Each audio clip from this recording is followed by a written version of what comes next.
सुप्रभात बच्चों आज हम हिंदी निहारिका पुस्तक से पाठ 4 शीर्षक है जल ही जीवन है पाठ का अध्ययन करेंगे। तो सबसे पहले हम इस पाठ के शब्दों के अर्थ को समझते हैं। प्रशीतन, प्रशीतन का अर्थ होता है ठंड करने की क्रिया। गर्म वस्तु से वस्तु को ठंड करने की जो क्रिया होती है उसे प्रशीतन कहते हैं। सर्वोपरि अर्थात सबसे बढ़कर। अमृत का अर्थ होता है सुधा, समस्या अर्थात कठिन विषय। संकल्प मतलब पक्का इरादा, गंभीर गहरा या विषम। बहुमूल्य अर्थात बेशकीमती जिसकी कीमत बहुत ज्यादा हो। उपयोग, उपयोग का अर्थ होता है इस्तेमाल या प्रयोग करना। सृष्टि का अर्थ है संसार, वास्तव में अर्थात सचमुच। संरक्षण, विभाजन। तीव्र अर्थात तेज। महिमा, गौरव या बड़ाई। पौधारोपण अर्थात पौधे लगाना। तो आप इन शब्दों के अर्थ को याद करेंगे और अपनी नोटबुक में लिखेंगे। चलिए पाठ को समझते हैं। आज का विषय है जल ही जीवन है। तो बच्चों हम जल के बिना जीवित रह सकते हैं क्या? नहीं रह सकते हैं। हम जल के बिना हमारा जीवन संभव नहीं है, इसलिए जल ही जीवन है। वायु के बाद जल को सर्वोपरि माना गया है, क्योंकि हम पानी और जल के वायु और पानी के बिना हमारा जीवन अधूरा है। हम उसके बिना जीवित नहीं रह सकते हैं। इसी चीज को हम इस पाठ में पढ़ेंगे। बच्चों पृथ्वी पर जल को अमृत कहा जाता है। हमारे जीवन में वायु के बाद जल का महत्व सर्वोपरि है, इसका कोई विकल्प नहीं है। आज से लगभग 5700 लाख वर्ष पूर्व पृथ्वी पर जल की उत्पत्ति मानी जाती है। जल सृष्टि के 5 प्रमुख तत्वों में शामिल है, जिसके अभाव में जीवन की कल्पना असंभव है। तो बच्चों पृथ्वी पर जल को अमृत कहा गया है। जल क्या है? अमृत है। पृथ्वी पर जल को अमृत के समान माना गया है, क्योंकि यह हमारे जीवन के लिए बहुत ही आवश्यक है। इसके बिना हम जीवित नहीं रह सकते हैं। और पृथ्वी पर इसका जन्म आज से लगभग 5700 लाख वर्ष पहले हुआ था। जल जो है सृष्टि के 5 प्रमुख तत्व सृष्टि का कौन से हैं? आकाश, पृथ्वी, जल, वायु और अग्नि। तो ये 5 तत्व है पृथ्वी की सृष्टि के, इसमें से जल भी इसमें शामिल है। आगे देखिए, महासागर पृथ्वी के क्षेत्रफल का लगभग 72% भाग घेरे हुए है। इसमें 13 लाख खरब टन पानी होने का अनुमान लगाया गया है। आकार और गहराई के क्रमानुसार धरती पर 4 महासागर हैं। नदियों वर्षा और बर्फ पिघलने से पानी रिसकर विभिन्न दरारों से भूमि के अंदर प्रवेश करता है, वह भूमिगत जल कहलाता है। तो बच्चों महासागर जो है पृथ्वी के क्षेत्रफल का लगभग 72% भाग घेरे हुए हैं और 13 लाख खरब टन पानी होने का अनुमान लगाया गया है। इसकी गहराई के अनुसार 4 महासागर हैं, जिसमें नदी वर्षा और बर्फ पिघलने से जब उसका जो पानी है रिसकर धरती के अंदर जाता है, भूमि के अंदर प्रवेश करता है, तो उसे जल को क्या कहेंगे? भूमिगत जल कहते हैं। सिंचाई तथा पीने योग्य पानी की पूर्ति के लिए कूपों और नलकूपों द्वारा भूमिगत जल का उपयोग होता है। कूपों का क्या होता है? कुआं।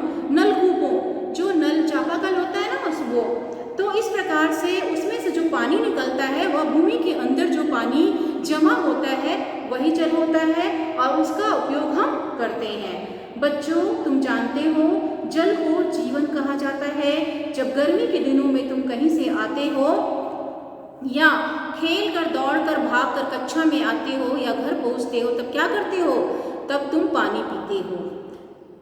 जरा सोचो, प्यास लगने पर अगर हमें पानी ना मिले तो क्या होगा? तो हम प्यासे मर जाएंगे। क्यों? तो बच्चों जब हमें खेल कर कहीं बाहर से आते हैं तो हमें प्यास लगती है और हमें पानी नहीं मिलेगा तो हम सोच सकते हैं हम जीवित रह सकते हैं क्या? हम बीमार हो जाएंगे, त्रस्त हो जाएंगे, बेहोश हो जाएंगे। तो हमारे लिए जल बहुत ही जरूरी है, क्योंकि हमें प्यास लगती है इसलिए पानी पीते हैं। वास्तव में पानी के अतिरिक्त किसी दूसरी चीज़ से प्यास नहीं बुझती है। तो वह जो पानी जल है जब हम कहीं से खेल के बाहर से आते हैं तो हमें प्यास लगती है, और उस प्यास की बूझ को कौन बुझाता है? उस अग्नि को कौन बुझाता है? पानी। जब हम पानी पीते हैं तो हमारी प्यास बुझ जाती है। जनसंख्या में तीव्र वृद्धि होने से भारत में पानी की समस्या बहुत गंभीर हो गई है। सन 1901 में हमारी जनसंख्या का घनत्व 77 व्यक्ति प्रति वर्ग किलोमीटर था। 1991 में बढ़कर 267 व्यक्ति प्रति वर्ग किलोमीटर पहुंच गया। अब लगभग 300 व्यक्ति प्रति वर्ग किलोमीटर से भी अधिक हो गया है। सन 2060 तक कृषि के क्षेत्र में करीब 120 अरब घन मीटर पानी की आवश्यकता होगी। तो हमारे देश की जनसंख्या धीरे धीरे बहुत तेज तीव्रता से भी बढ़ती जा रही है, और जनसंख्या की वृद्धि ज़्यादा होने के कारण जल का भी अभाव होने लग गया है। तो इस प्रकार से हमें कृषि अर्थात खेती बाड़ी करने के लिए भी जल की जरूरत पड़ती है। जब जल की कमी होगी तो हमें पानी की आपूर्ति हो जाएगी, और पानी हमें पूरा नहीं मिलेगा तो हम हमारे जो काम है खेती बाड़ी वो हम कैसे करेंगे। तो इस प्रकार से सन 2060 तक कृषि के क्षेत्र में करीब 120 अरब घन मीटर पानी की आवश्यकता होगी। हमारे देश की जनसंख्या जितनी तेजी से बढ़ रही है, सबकी प्यास बुझाने के लिए पानी की मांग भी उतनी ही बढ़ रही है। वैसे तो हम नदी, झरना, तालाब और कुएं से जल प्राप्त करते हैं, लेकिन कूड़ा कचरा आदि डालकर हम नदियों और तालाबों के पानी को गंदा कर रहे हैं। हमारे देश की आबादी बढ़ती जा रही है और पानी की समस्या भी बढ़ती जा रही है। सबको पानी मिलना मुश्किल हो रहा है, लेकिन हम पानी कहाँ से प्राप्त करते हैं? नदियों से, तालाबों से, कुओं से, है ना। लेकिन उसमें क्या जाता है? कचरा जाता है। हम नदियों में क्या करते हैं? कचरा डाल देते हैं, तालाबों में कचरा डाल देते हैं। उससे तो क्या होता है? उसका पानी गंदा हो जाता है। पानी में जब बहुत अधिक गंदगी होगी तो उसका होना ना होना क्या है? बराबर है, क्योंकि गंदा पानी कोई नहीं पीता है। तो जब हम पानी, नदियों का पानी, तालाबों का पानी गंदा हो जाएगा तो हम कैसे पी पाएंगे? हम बीमार हो जाएंगे। तो उसका रहना ना रहना बात बराबर है। आगे है मटमैले पानी, जिसमें धूल और मिट्टी के कण मिले होते हैं। वैसे पानी से तो पेड़ पौधों की सिंचाई हो सकती है, लेकिन जिसमें कल कारखानों के रासायनिक पदार्थ घुले होते हैं, उस पानी से पेड़ पौधों की सिंचाई नहीं की जा सकती, नहीं तो पेड़ पौधों को नुकसान पहुंचेगा।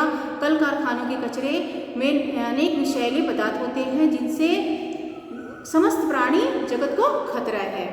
हम मटमैले पानी को पी सकते हैं क्या? नहीं पी सकते हैं, इसमें मिट्टी के धूल कण होते हैं। हमें तो शुद्ध पानी चाहिए पीने के लिए, लेकिन ऐसे पानियों को हम पौधों में वो पिला सकते हैं, पौधों में डाल सकते हैं। लेकिन कल कारखाने से जो निकली गंदगी होती है वह नदियों में बहाए जाते हैं, महासागरों में जा रहे हैं। तो वैसे पानी के अंदर रासायनिक पदार्थ होते हैं, और वो पानी जब पेड़ पौधों को भी हम डालेंगे तो पेड़ पौधे सूख जाएंगे, वे भी खराब हो जाएंगे, विषैले होते हैं वो पानी। इस वजह से पेड़ पौधे को भी नुकसान हो सकता है, और इस प्रकार से समस्त प्राणी जगत को खतरा हो सकता है।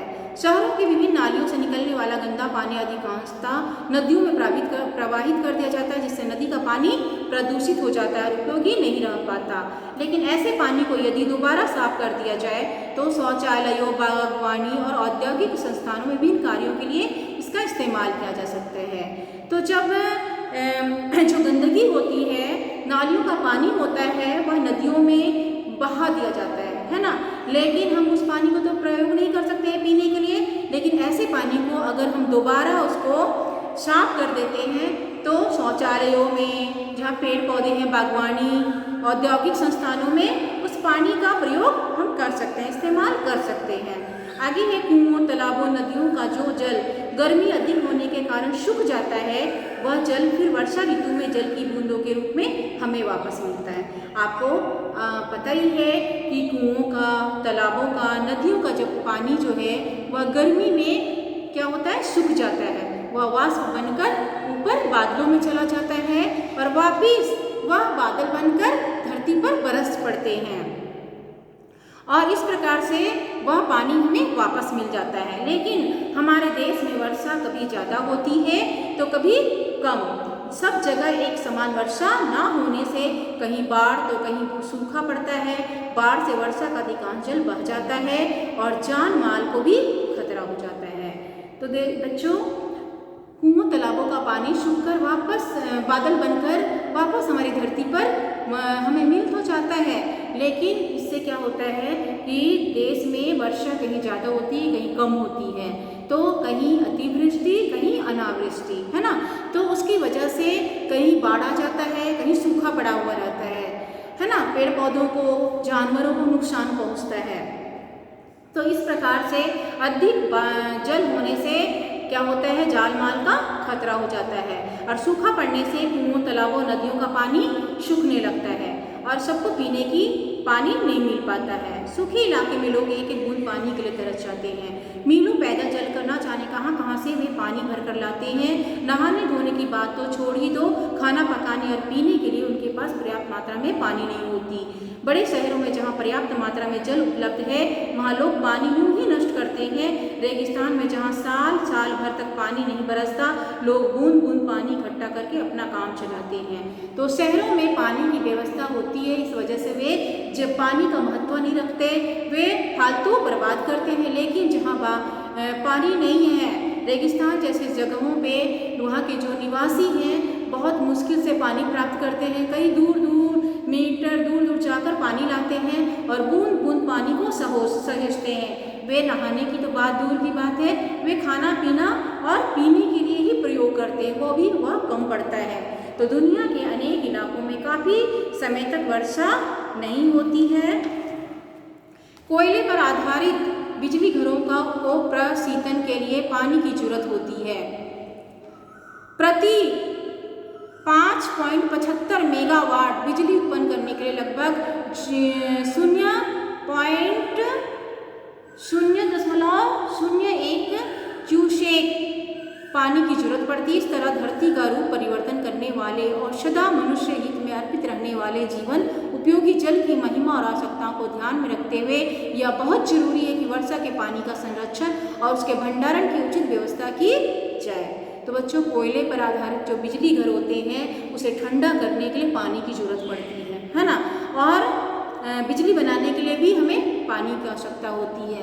तो धरती पर इन सभी सुविधाओं को उपलब्ध कराने के लिए हमें जो जल है उसका संरक्षण करना बहुत ही जरूरी है। पानी की एक बूंद भी व्यर्थ ना गवाई जाए। वनों की अंधाधुंध कटाई पर कड़ाई से रोक लगाई जाए और बहुत अधिक मात्रा में पौधारोपण किया जाए ताकि ऋतु चक्र समय के अनुकूल चलता रहे, अन्यथा आने वाले समय में पानी भी बाजार में बिकने वाली वस्तु बनकर रह जाएगी। तो बच्चों, पेड़ पौधे लगाने से क्या होता है, जहाँ जंगल होता है आप देखते होंगे बारिश वहाँ ज़्यादा होती है। तो इस प्रकार से हमें पेड़ पौधे ज़्यादा लगाना चाहिए, पेड़ों को काटने से बचाना चाहिए, नदियों को साफ रखना चाहिए और कूड़ा करकट भी उसमें नहीं डालना चाहिए। और इस प्रकार से हमें जल, जो वर्षा का जल है उसका भी भंडारण की उचित व्यवस्था करना चाहिए, तभी हम अच्छे से जीवन यापन कर सकते हैं। नहीं तो ऐसा समय हो सकता है कि जिस प्रकार से हम दूध खरीदने जाते हैं तो हमें पानी खरीदने की भी आवश्यकता पड़ सकती है। आगे है बच्चों, अब तुम समझ सकते हो कि जल कितना बहुमूल्यवान है। कभी कभी तो मूल्य देने पर भी जल नहीं मिलता। ऐसे बहुमूल्य जल को नष्ट करने का अधिकार किसी को भी नहीं है। तो अब बच्चों, आप समझ सकते हो कि जल कितना महत्वपूर्ण है हमारे लिए, हमारे जीवन के लिए, हमारे लिए। हम जल के बिना नहीं रह सकते हैं, है ना। तो इस प्रकार से जल बहुत ही हमारे जीवन के लिए मूल्यवान है, बहुत ही कीमती है। तो हमें पानी ज़्यादा नष्ट नहीं करना चाहिए। नल जब हम खोलते हैं तो जब तक जितना ज़रूरत हो उसके हिसाब से आप पानी लीजिए और फिर नल बंद कर देना चाहिए। कई लोग क्या करते हैं, ब्रश कर रहे हैं और नल का पानी यूं ही बहता रहता है। तो हमें वैसा नहीं पानी को बर्बाद करना चाहिए, इसे बचाने का प्रयास करना चाहिए। जैसे हमें इसे बचाने के लिए तुम प्रयास करते रहो। जैसे जब हमें प्यास लगी हो तो गिलास में उतना ही पानी भरना चाहिए जितने की हमें ज़रूरत है। तुम ब्रश करते हो तब नल की टोटी खोलकर मत रखो, जब कुल्ला करना हो तभी नल खोलो, इससे पानी की बचत होती है। हम पानी की बचत कैसे कर सकते हैं, जब हम पानी पीते हैं, हमें प्यास लगती है तो हम 1 गिलास पानी भरते हैं, आधा पीते हैं आधा फेंक देते हैं, है ना। तो हमें ऐसा नहीं करना चाहिए। जितना प्यास है उतना ही पानी लेना चाहिए और पूरा पानी पीना चाहिए। जब हम ब्रश करते हैं तो नल की जो टोटी है उसे हमें बंद रखना चाहिए। जब हम कुल्ला करें चाहे मुँह धोएं तभी हमें नल खोलना चाहिए। और बाकी समय बंद रखना चाहिए। इस प्रकार से हम पानी की बचत कर सकते हैं। इसी प्रकार नहाते समय बाल्टी में पानी लेकर मग से पानी डालकर नहाने से भी पानी कम खर्च होता है। आंगन और कमरों को धोने की अपेक्षा अगर बाल्टी में थोड़ा पानी डालकर पोंछा जाए तो पानी की बचत होती है। फल सब्जी धोने के बाद उस पानी को पेड़ पौधे में डाल दो। इसी प्रकार कपड़े धोते समय, बर्तन धोते समय और कार धोते समय भी अगर थोड़ी सावधानी बरती जाए तो बहुत सारा जल बच सकता है। तो बच्चों, हम किस प्रकार से जल को बचा सकते हैं? एक तो हम पानी जितना हमको पीना है उतना ही लें। ब्रश करते समय नल की टोटी बंद करके रखें, जब हमें कुल्ला करना हो तभी खोलें। और जैसे सब्जियां वगैरह धोना हो, सब्जियां धोना हो और आंगन धोना है, कमरे धोने हैं, तो हमें कम पानी में पोछा लगाकर कमरे में हम पोछा लगा सकते हैं। और फल वगैरह जब हम धोते हैं उस पानी को हम रख सकते हैं ताकि हम पेड़ पौधे में डाल देंगे बाद में उस पानी को। तो इस प्रकार कार धो रहे हैं, चाहे दूसरे और भी काम कर रहे हैं, तो हम पानी को सही तरह से कम खर्च करके हम पानी की बचत कर सकते हैं। तो इस प्रकार से हम पानी बचा सकते हैं। अतः बच्चों, मन ही मन पानी को अधिक से अधिक बचाने का संकल्प लो। तो हमें क्या संकल्प लेना चाहिए कि हमें पानी बचाना है, पानी का संरक्षण करना है, अधिक से अधिक पेड़ लगाने हैं, जंगलों को काटने से बचाना है और पानी का सही प्रयोग करना है, सही इस्तेमाल करना है, उसकी बर्बादी नहीं करनी है। तो इस प्रकार से बच्चों, हमें इस पाठ से यही शिक्षा मिलती है कि जल ही जीवन है, इसलिए हमें जल का सही इस्तेमाल करना सीखना चाहिए, जल को बचाने का प्रयास करना चाहिए। धन्यवाद।